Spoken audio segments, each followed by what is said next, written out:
வேறு எதெல்லாம் இப்படி பொறுப்புலாம் பண்ணுவார்? சென்னையில் ஃப்ளட் வந்தப்போ வந்து ரிலேட்டிவ்ஸ் எல்லாருமே வந்திருந்தாங்க. ஆக்சுவலாக அந்த சண்டே வந்து மீட்டப் மாதிரி வச்சுருந்தோம் வீட்டில். அன்றைக்கி அன்ஃபார்ச்சுனேட்டாக தண்ணி அதிகமாகிடுச்சு. யாராலையும் வெளியில் போக முடியல. கரண்ட்டு கட்டு, சார்ஜு கட்டு எல்லாமே போயிடுச்சு. இருட்டாக இருக்கும். இவன் வந்து எப்போவுமே வந்து ஏதாவது வேலை சொன்னால் காரணம் சொல்லிட்டு வரமாட்டேன்னு தான் சொல்லுவான். அன்றைக்கி அவனே இன்ட்ரெஸ்ட் எடுத்து நான் போய் எமர்ஜென்சி லைட்லாம் வாங்கிட்டு வரேன் அப்படின்னு சொல்லிட்டு போயிட்டான். போனவன் 3 மணி நேரம் ஆயும் ஆளை காணோம். எனக்கு ஒன்றும் புரியல. எங்கே போயிருப்பான் இவன்? ஃபோன் அடித்தா ஃபோனும் எடுக்கல. அப்புறம் பார்த்தா 3 மணி நேரம் கழிச்சு அவன் வரல. ஒரே ஒரு போஸ்ட் மட்டும் வருது. இனம் என்ன பிரிந்தது போதும்னு சாங்கை போட்டு ஏற்ற வீட்டில் இருக்கவங்களுக்கு பால் வாங்கி கொடுக்குறது அதெல்லாம் வீடியோ எடுத்து இவனே தனியாக போஸ்ட் போட்டுட்டு இருக்கான். எமர்ஜென்சி லைட் வாங்கவே இல்லை கடைசி வரைக்கும். சார் நான் தான் ஒரு கதை விட்டு போகிறேன். இந்த ஃப்ளட்டில் யார் சார் எமர்ஜென்சி லைட்லாம் விற்பாங்க? முன்னெச்சரிக்கையாக வாங்கி வச்சிருக்கேன். நான் சொன்னேன் சார், சாவியெல்லாம் லாக் பண்ணி வச்சுருந்தேன், நீ தேவையில்ல, நம்ம இருட்டிலே இருந்துக்கலான்னு.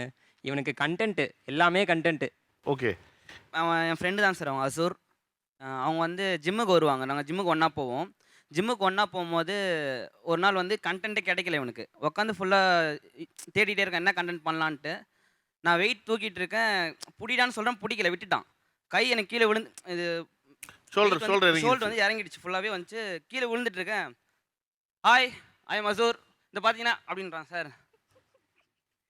இங்கே பாருங்க, எனக்கு இது பண்ணுறேன், இதுவாகிடுச்சு, கையே இப்போ உடஞ்சிருக்கு போன். ஓ, இப்போ அந்தளவு எனக்கு இதுவாகிடுச்சு. சீரியஸ்னஸே இல்லை சார். எதில் விளையாடணும் எதுலன்றே தெரிய மாட்டேங்குது பசங்களுக்கு.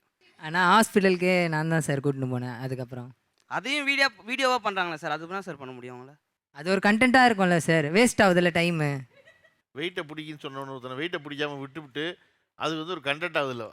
என்னதான் இருந்தாலும் ஃப்ரெண்டு தான் சார், அப்படி தான் சொல்லுவாங்க. அப்புறம் சேர்ந்துப்போம் சார். நீங்கள் என்ன பண்ணுறீங்க? நாங்கள் ஜிம் ட்ரைனராக இருக்கேன் சார். ஃபஸ்ட்டு ட்ரெயினருக்கே தான் கதியா? அன்னைக்கு கிடைக்கல எதுவுமே, அதனால நான் தான் கிடைச்சேன் அவனுக்கு. அதனால தான் அப்படி பண்ணிட்டான் அவன்.